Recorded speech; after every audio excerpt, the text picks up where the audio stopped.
Hello बच्चों, welcome to the VCC classes. आप सभी बच्चों को VCC क्लास में स्वागत है। आज हम लोग एक बहुत ही बेहतरीन चैप्टर गुरुत्वाकर्षण पढ़ने वाले हैं, ठीक है, जिसे हम लोग इंग्लिश में ग्रेविटेशनल कहते हैं। तो आइए बच्चों, इस नए चैप्टर की शुरुआत भी हम लोग एक नए स्टेटमेंट से करते हैं। कहते हैं बच्चों कि बिना संघर्ष कोई महान नहीं होता, बिना कुछ किए कभी नाम नहीं होता। बिना संघर्ष कोई महान नहीं होता, बिना कुछ किए कभी नाम नहीं होता। जब तक न पड़े हथौड़े का चोट, पत्थर भी भगवान नहीं होता। तो ये बच्चों, हम लोग गुरुत्वाकर्षण चैप्टर नंबर 4 स्टार्ट कर रहे हैं। ये आपका प्रथम लेक्चर है, ठीक है। आज हम लोग बात करेंगे बच्चों गुरुत्वाकर्षण का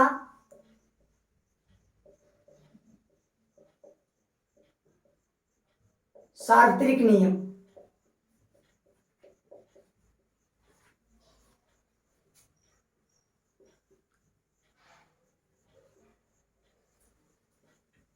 देखिए, गुरुत्वाकर्षण का सार्वत्रिक नियम क्या होता है। सबसे पहले इस नियम को जो देने वाले हैं बच्चों, वो न्यूटन जी हैं, और इन्होंने इस नियम को 1687 ईस्वी के आसपास में दिया था। गुरुत्वाकर्षण का सार्वत्रिक नियम क्या कहता है हमसे? ये कहता है बच्चों कि संसार का कोई भी दो कण एक दूसरे पर बल लगाता है, बशर्ते उन दोनों कणों के पास द्रव्यमान होना चाहिए। जैसे हम आप पर बल लगा रहे हैं, मेरे पास भी द्रव्यमान है, आपके पास भी द्रव्यमान है, ठीक। तो हम आप पे बल लगा रहे हैं, साथ में आप हम पे बल लगा रहे हैं। तो ये बच्चों एक गुरुत्वाकर्षण का सार्वत्रिक नियम है, ठीक है। गुरुत्वाकर्षण का सार्वत्रिक नियम क्या कहता है कि संसार में या इस संसार का कोई भी दो को वस्तु एक दूसरे पर बल लगाता है, बशर्ते उसके पास द्रव्यमान होना चाहिए, ठीक। चलिए, तो गुरुत्वाकर्षण का सार्वत्रिक नियम न्यूटन जी ने दिया है। तो गुरुत्वाकर्षण के सार्वत्रिक नियम के अनुसार बच्चों, पहले लिख देते इस नियम को, एक मिनट।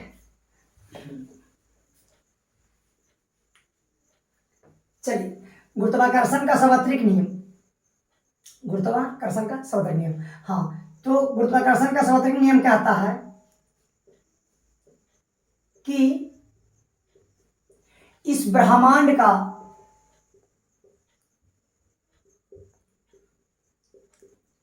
प्रत्येक कण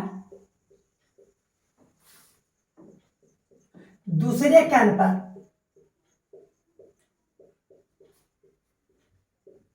बल लगाता है,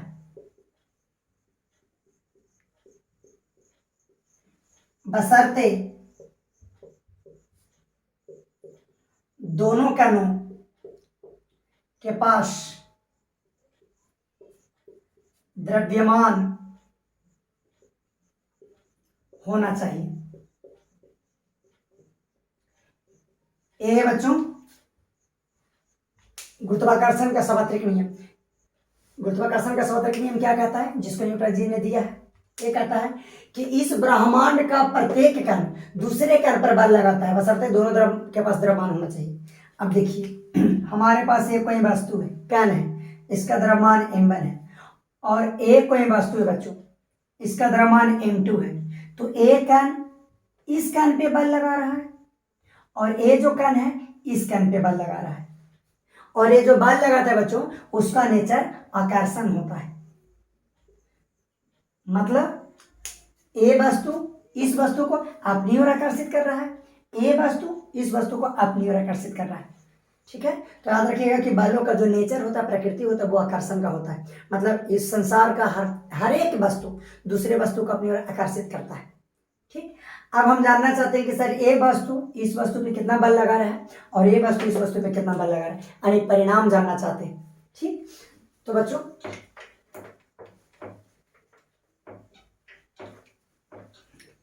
हाँ, बल होना चाहिए, और इस बल का परिणाम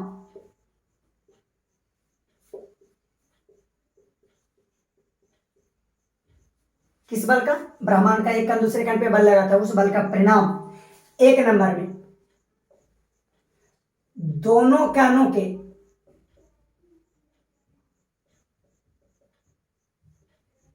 द्रव्यमान के गुणनफल के समानुपाती होता है।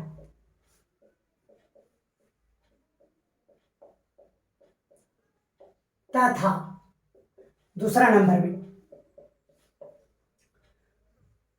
उनके बीच के दूरी के वर्ग के व्युत्क्रमानुपाती होता है।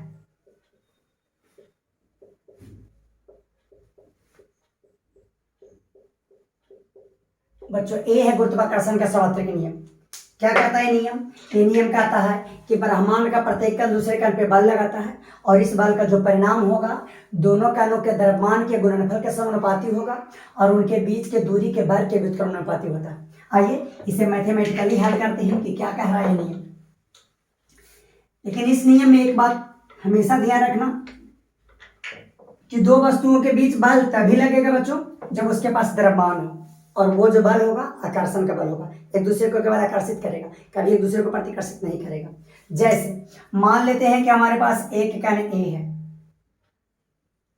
और इस कण का द्रव्यमान m1 है और एक कण ए है और इस कण का द्रव्यमान m2 है और इन दोनों कणों के बीच का जो दूरी है बच्चों, ये दूरी r है।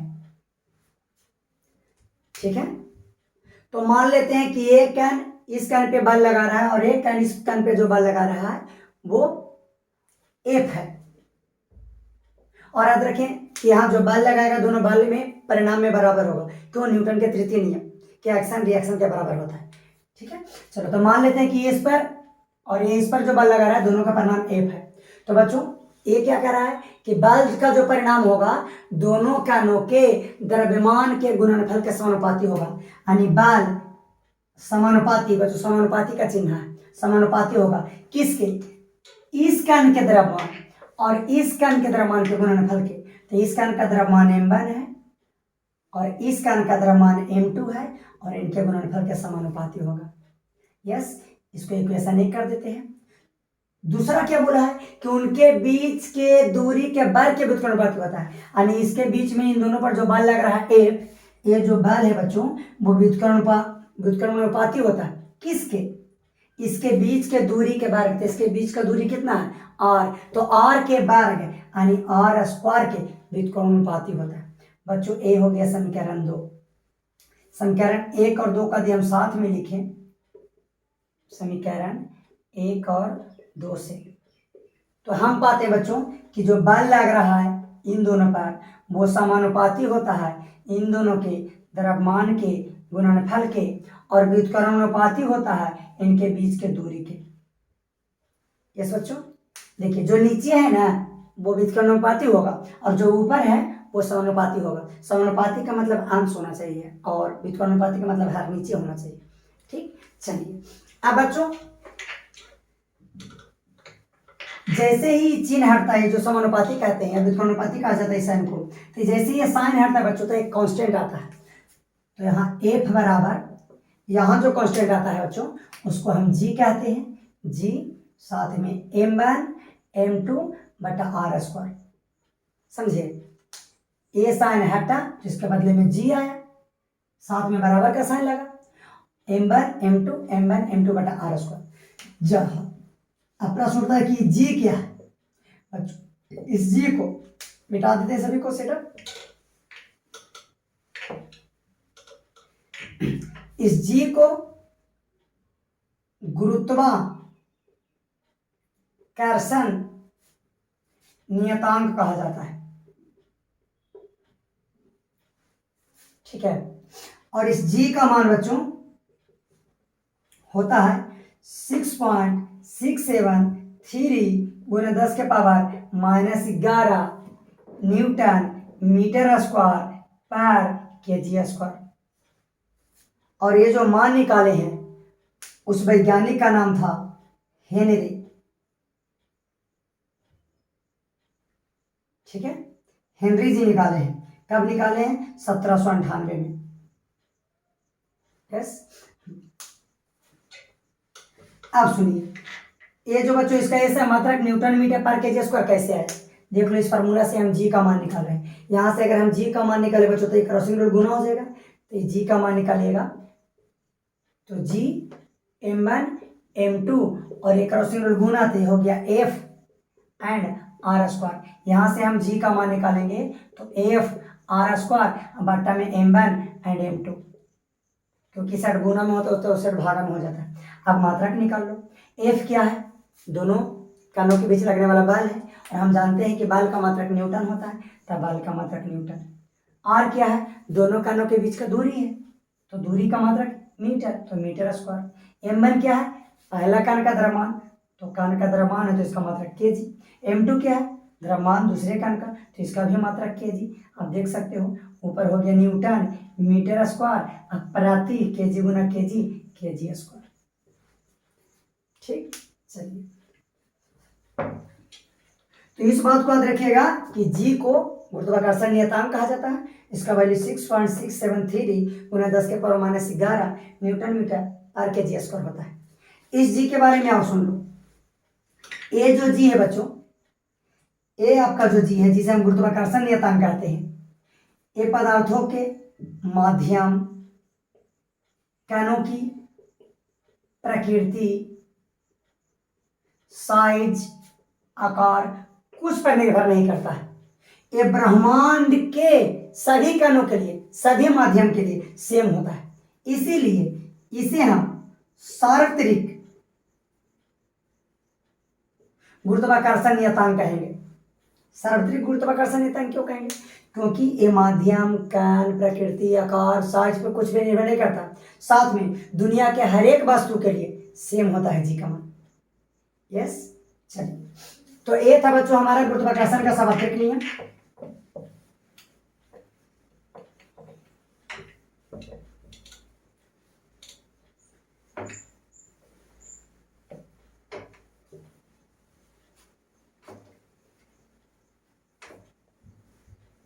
देखिए, अब हम लोग पढ़ेंगे गुरुत्वाकर्षण के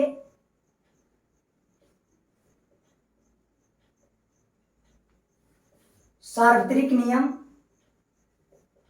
का महत्व, कि इसका क्या महत्व है।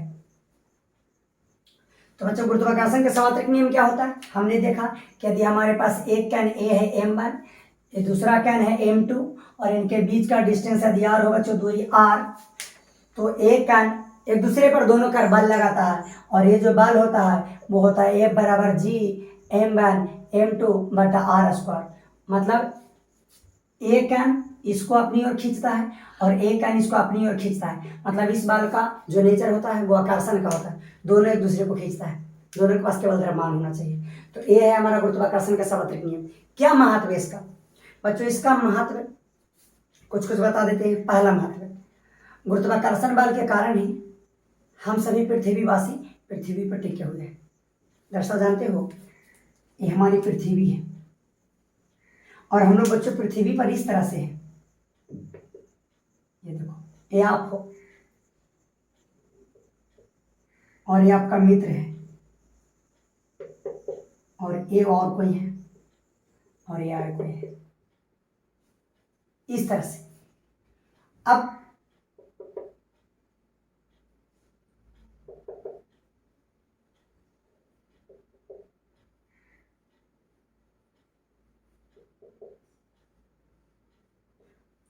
ये बात आपको कितना पच रहा है आप ही जाने। अब आपको ऐसा लग रहा होगा कि यार ये ऊपर वाला तो ठीक है, मान सकते हैं, नीचे लटका हुआ है क्या। यस, पृथ्वी गोल है, ऐसे गोल नहीं है, लगभग दीर्घवृत्ताकार एलिप्टिकल है। तो हम लोग ना पृथ्वी के सतह पर ऐसे सरफेस पर है, कुछ लोग यहाँ भी है, यहाँ भी है। अब आपको लगा कि यार अगर यहाँ पर है तो ये नीचे क्यों नहीं गिर गया, है ना बच्चों। ये नीचे इसलिए नहीं गिर रहा है क्योंकि गुरुत्वाकर्षण बल इसको अपनी ओर आकर्षित कर रही है पृथ्वी, और इसके बीच में बल लग रहा है क्योंकि पृथ्वी का भी द्रव्यमान है, इस बच्चे के पास भी द्रव्यमान है। तो गुरुत्वाकर्षण बल के कारण पृथ्वी सभी को बांधे हुए है। अगर यहाँ से गुरुत्वाकर्षण बल हटा दो ना, तो सब के सब मनुष्य जो तुमको ऊपर दिख लग रहा है कि ऊपर है, ये हमेशा के लिए ऊपर चला जाएगा, और ये जो इधर देख रहे हो ये हमेशा के लिए इधर चलते रहेगा, और ये हमेशा के लिए इधर चलता जाएगा, और ये हमेशा के लिए चलते जाएगा। वाह, कितना स्टाइलिश लगेगा ना। ये इधर चलते जाएगा और ये इधर चलते जाएगा। गुरुत्वाकर्षण बल हटा देता है, मतलब जितना भी पृथ्वीवासी है, घर है, पेड़ पौधे हैं, पृथ्वी पर जो रुका हुआ है वो रुका हुआ नहीं है, पृथ्वी के गुरुत्वाकर्षण बल के कारण वो बंधा हुआ है, पृथ्वी से जकड़ा हुआ है। तो पहला महत्व कि पृथ्वी के गुरुत्वाकर्षण बल यानी गुरुत्वाकर्षण के सार्वत्रिक नियम के कारण ही हम लोग पृथ्वी से बंधे हुए हैं। दूसरा महत्व बच्चों की, सूरज हम जानते हैं कि पृथ्वी के चारों ओर चक्कर लगा रहा है, चंद्रमा पृथ्वी के चारों ओर चक्कर लगा रहा है। क्यों? गुरुत्वाकर्षण बल के कारण। यदि इन सभी ग्रहों और उपग्रहों के बीच से बच्चों गुरुत्वाकर्षण बल को हटा देंगे तो पृथ्वी, चंद्रमा सब एक दूसरे के आके क्लोजेस्ट हो जाएंगे, सब एक दूसरे के साथ मिल जाएंगे, सब एक दूसरे के गोद में चले आएंगे। नहीं समझे? देखिए ये पृथ्वी है, तो पृथ्वी के चारों ओर चक्कर लगा रही कौन? चंद्रमा। और पृथ्वी भी तो सूर्य के चारों ओर चक्कर लगा रही है, ये हमारा सूर्य है। तो पृथ्वी भी तो चारों ओर चक्कर लगा रही है, किसका? सूर्य का। अब चंद्रमा लगा रही है पृथ्वी का चक्कर, पृथ्वी लगा रही है सूर्य का चक्कर। जानते हो ऐसा क्यों हो रहा है? ऐसा हो रहा है गुरुत्वाकर्षण बल के बीच, सूर्य और पृथ्वी के बीच में गुरुत्वाकर्षण बल लग रहा है, चंद्रमा और पृथ्वी के बीच में गुरुत्वाकर्षण बल रहा है लग रहा है। अगर गुरुत्वाकर्षण बल हटा दे, कौन वाला बल? G(m1m2/r²). अगर ये बल हटा देना बच्चों तो पृथ्वी, चंद्रमा सब सूर्य के गोद में चल जाएगी, हम लोग जल के भस्म हो जाएंगे। तो दूसरा महत्व। तीसरा महत्व, समुद्र में जब ज्वार भाटा देखते हो ना, ज्वार भाटा, समुद्र में जो लहरें चल रही है, कभी ऊपर कभी नीचे, कभी नीचे कभी ऊपर, ये जो लहर जिसे हम ज्वार भाटा कहते हैं वो गुरुत्वाकर्षण बल के कारण है। यदि गुरुत्वाकर्षण बल नहीं होता तो समुद्र में ज्वार भाटा नहीं चलता। तो ये 3 महत्व था, ठीक है, गुरुत्वाकर्षण के सार्वत्रिक नियम का। आप देखिए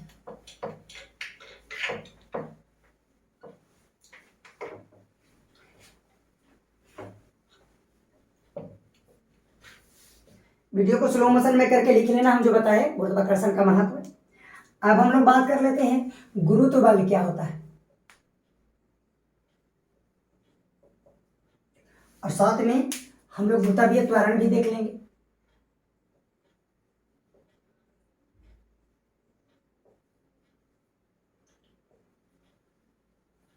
देखो अभी हमने गुरुत्वाकर्षण का नियम पढ़ा ना, क्या पढ़ा? कि हमारे पास ये कोई वस्तु है, इसका द्रव्यमान मान लेते हैं कि m1 है, और ये कोई और वस्तु है, इसका द्रव्यमान मान लेते हैं कि m2 है, और इनके बीच का डिस्टेंस r है। याद रखना गुरुत्वाकर्षण बल जो लगता है ना उसका दिशा, अगर कोई पूछे कि गुरुत्वाकर्षण बल की दिशा बताइए तो बच्चों एक रेखा दोनों को खींच देंगे, और ए रेखा दोनों को सेंटर को जोड़ना चाहिए। तो दोनों जो वस्तु है, दोनों जो कण है, उस कण को सेंटर को मिलाने वाली रेखा जो है ना, उसी रेखा पर एक बल लगेगा। यस, और ये जो दूरी है ना लगभग ऐसे सेंटर से लेते हैं, हम आपको ऐसे शो कर रहे हैं, याद रखिए सतह से, लेकिन दरअसल जो दूरी लिया जाता है, याद रखना कि जब भी हम दो को कण के बीच का हमें गुरुत्वाकर्षण बल निकालना हो तो दूरी उसके सेंटर और सेंटर के बीच का होना चाहिए, और सेंटर को मिलाने वाली रेखा जो होगा ना, इसी रेखा के अनुदिश हमारा बल लगेगा। बल की दिशा यही होता है, यस, कि सेंटर और इस सेंटर के अट्रैक्ट लगेगा, ठीक है। सेंटर टू सेंटर लगने वाला बल है, कह सकते हो कि केंद्र के केंद्र लगने वाला बल है। चलिए, तो इस वस्तु का द्रव्यमान m1, इस वस्तु का द्रव्यमान m2। तो हमने गुरुत्वाकर्षण के नियम पढ़ा कि F बराबर G(m1m2/r²). ये वस्तु इस पर इतना बल लगाएगा, ये वस्तु इस पर इतना बल लगाएगा। हम गुरुत्व बल की परिभाषा दे रहे हैं, लेकिन आप लोग तो सोचेंगे कि सर ये तो गुरुत्वाकर्षण बल है। हाँ बच्चों, बिल्कुल ये गुरुत्वाकर्षण बल है, परंतु दोनों वस्तु में से बच्चों एक वस्तु यदि पृथ्वी बन जाए, एक कण पृथ्वी बन जाए, तो इस प्रकार के बल को हम गुरुत्व बल कहते हैं। अब जो m1 और m2 है, इसमें से मान लेते हैं कि हमारा m1 पृथ्वी है, m2 इन दोनों में से कोई एक हो, चाहो तो m2 भी मान सकते हो। तो हमने मान लिया कि m1 हमारा पृथ्वी है। जब हम पृथ्वी मानेंगे ना तो इसका द्रव्यमान बढ़ के m कहेंगे हमेशा के लिए। पृथ्वी जब भी हम बोलेंगे तो पृथ्वी का द्रव्यमान कितना मानेंगे?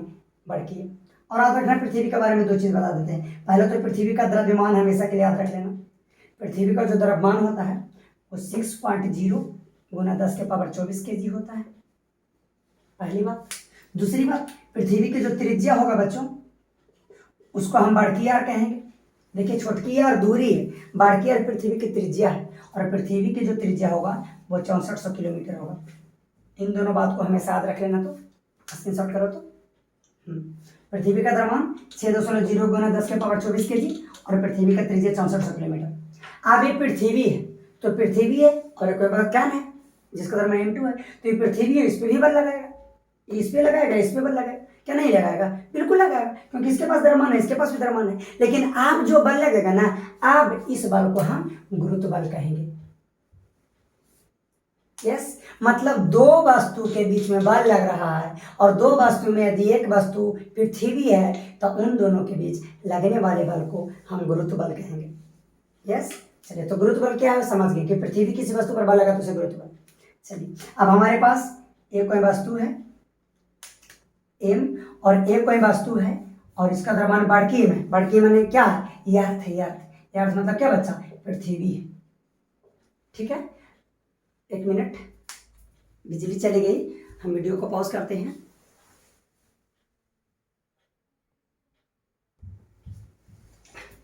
हाँ, तो चलिए बच्चों, ये हमारी पृथ्वी है और एक कोई वस्तु है और इसके बीच का दूरी r है।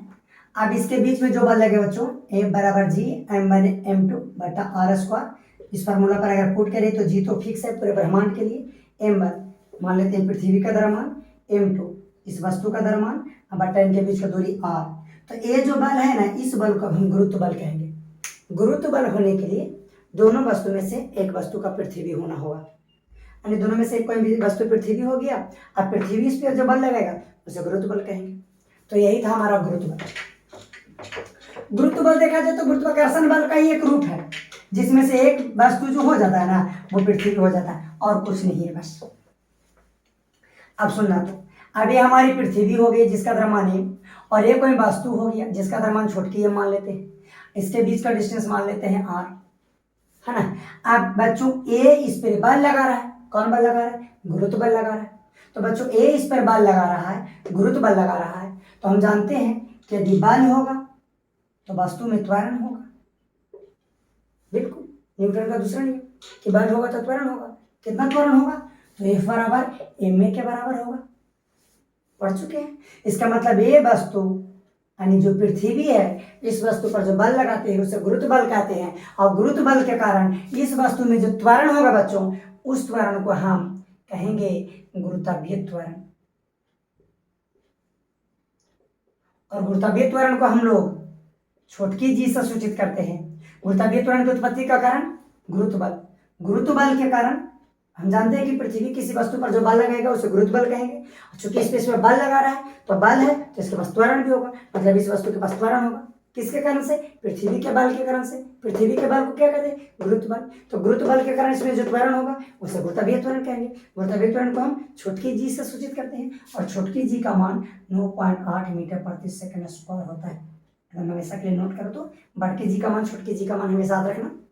छोटकी जी का मान 9.8 मीटर प्रति सेकंड स्क्वायर होता है। लेकिन इसको मैं केयरफुल बच्चों, ये सभी पूरे ब्रह्मांड के अनुकूल नहीं होता, सभी जगह ये माध्यम उद्यम में चेंज होते रहता है। सभी माध्यम में चेंज नहीं होता है, लेकिन इसका मान अलग अलग जगहों पर अलग अलग होता है।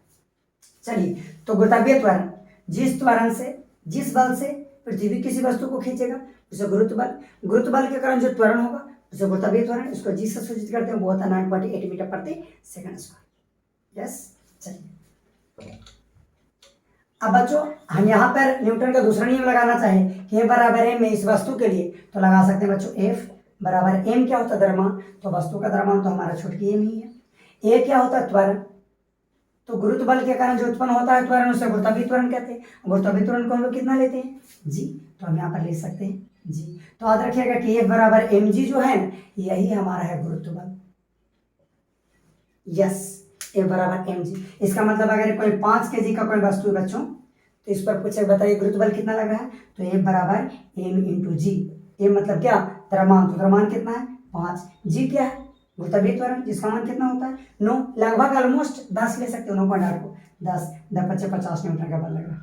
इस पर पहले भी हम बात कर चुके हैं। ठीक है, चलो चैप्टर नंबर 3 में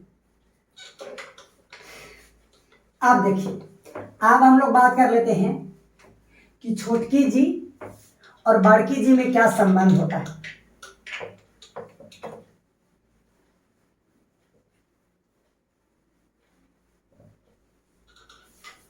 देखो, अगला टॉपिक है छोटकी जी, सॉरी बड़की जी और छोटकी जी में संबंध,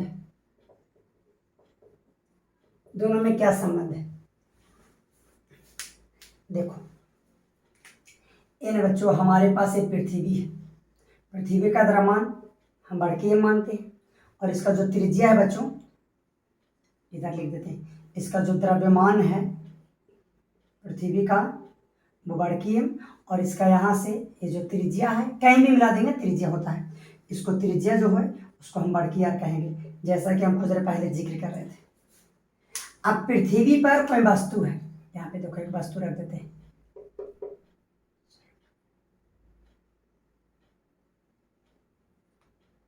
पृथ्वी पर कोई वस्तु है, ठीक है, और इस वस्तु का द्रव्यमान छोटकी एम है और पृथ्वी का द्रव्यमान बड़की एम है, और पृथ्वी और वस्तु के बीच के अगर हमसे कोई दूरी पूछे तो पता है कितना हो जाएगा। ध्यान से देखा जाए, ये केंद्र पृथ्वी का और ये क्या है परिधि, त्रिज्या के बराबर हो जाएगा। इसका कहने का मीनिंग ये है कि हम लोग जब पृथ्वी पर बैठे हुए हैं ना, और हमसे पूछे कि पृथ्वी से दूरी बताओ, तो हम लोग तो कहेंगे सबसे पहले पृथ्वी पर बैठे हुए, लेकिन फिर भी पृथ्वी के केंद्र से जो दूरी होगा ना वो उसके त्रिज्या के बराबर होगा। क्यों? क्योंकि बच्चों हम लोग सब के सब सतह पर हैं और पृथ्वी का केंद्र कहीं अंदर है, ठीक है ना। तो पृथ्वी के केंद्र से आप सतह पे, सब आदमी ऐसा नहीं कोई आदमी अंदर बैठा होता, सब के सब व्यक्ति, सब के सब वस्तु, पेड़ पौधे सब बाहर है, सतह पर है, तो सतह से पृथ्वी के बीच की दूरी पृथ्वी के त्रिज्या होगा। इसका मतलब इस वस्तु और पृथ्वी के केंद्र के बीच की दूरी पृथ्वी के त्रिज्या के बराबर होगा। ठीक, चलो पृथ्वी का द्रव्यमान पूरा हम ये मानते हैं, किसी भी वस्तु का द्रव्यमान हम ये मानते हैं कि उसके सेंटर पर ही है। इसका मतलब पृथ्वी का जो द्रव्यमान है बच्चों सब के सब यहाँ सेंटर पे है। यस, हम छोटकी जी बड़की जी में संबंध लेकर रहे हैं। तो अब पृथ्वी जो है इस वस्तु पे बल लगाएगा, क्योंकि वस्तु के पास भी द्रव्यमान है, पृथ्वी के पास भी द्रव्यमान है, तो गुरुत्वाकर्षण बल लगाएगा। तो पहले लिख देंगे कि गुरुत्वाकर्षण के सार्वत्रिक नियम से हम बल देख रहे हैं कि पृथ्वी इस वस्तु पर कितना बल लगाएगा गुरुत्वाकर्षण के सार्वत्रिक नियम से। तो बल का सूत्र होता है G(m1m2/r²), जहां G पूरे ब्रह्मांड के लिए होता है, तो G तो G रह जाएगा। m1 पहला वस्तु का द्रव्यमान, पृथ्वी को मान लेते हैं कि पहला वस्तु है, अब किसी को मानो कोई प्रॉब्लम नहीं। m2 दूसरा वस्तु का द्रव्यमान जिसपे हम बल निकाल रहे हैं, हम इस बच्चा पर, इस व्यक्ति पे, इस वस्तु पे निकाल रहे हैं, तो इस वस्तु का द्रव्यमान बच्चों छोटकी है।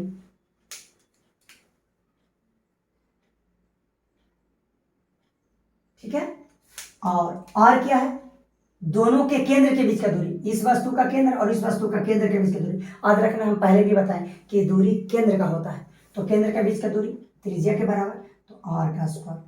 इसको समीकरण 1 कर देते हैं। हाँ, लेकिन ये वाला है किसके हिसाब से, गुरुत्वाकर्षण के सार्वत्रिक नियम से हिसाब से। चलो अब इसको थोड़ा मिटा देते हैं, ठीक है ना। अब इस वस्तु पर एक और बल लग रहा है, बताओ कौन बल लग रहा है, गुरुत्व बल लग रहा है। चूंकि इन दोनों वस्तु में से एक वस्तु तो हमारा पृथ्वी है, तो पृथ्वी किसी वस्तु पर जो बल लगा तो उसे गुरुत्व बल कहते हैं। तो गुरुत्व बल से एक समीकरण और निकालते हैं। अब गुरुत्व बल से, गुरुत्व बल हम जानते हैं कि न्यूटन के दूसरे नियम से हम पढ़ चुके हैं कि F बराबर mg, अभी जस्ट पढ़े, ये हमारा गुरुत्व बल होता है m × g, जहां m क्या होता है, जिस वस्तु पर लग रहा है उसका द्रव्यमान, तो पृथ्वी इस वस्तु पे लगा रही थी, इस वस्तु का द्रव्यमान बच्चा छोटकी एम ही है। जी क्या होता है, गुरुत्वीय त्वरण, तो इस वस्तु पर जो बल लग रहा है, मान लेते हैं पृथ्वी का जो त्वरण है वो जी है, तो वो हो गया mg। इसको समीकरण 2 कर देते हैं। जी होता है गुरुत्वीय त्वरण, तो पृथ्वी किसी वस्तु पर बल लगाता है गुरुत्व बल, और अभी बताइए mg के बराबर, जहां जी गुरुत्व बल के कारण उत्पन्न त्वरण। ठीक, चलो फिगर मिटा देते हैं, सतह की बात हो रहा था।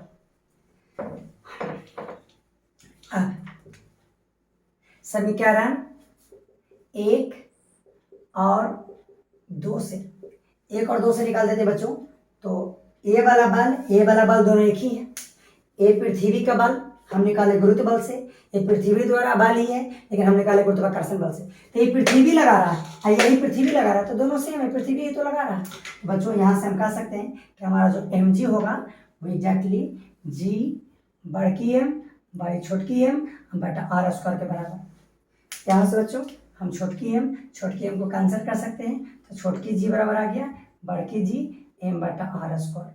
ये है छोटकी g और बड़की g में संबंध। नोट करो, तो नोट कर लिए, चलो ठीक है।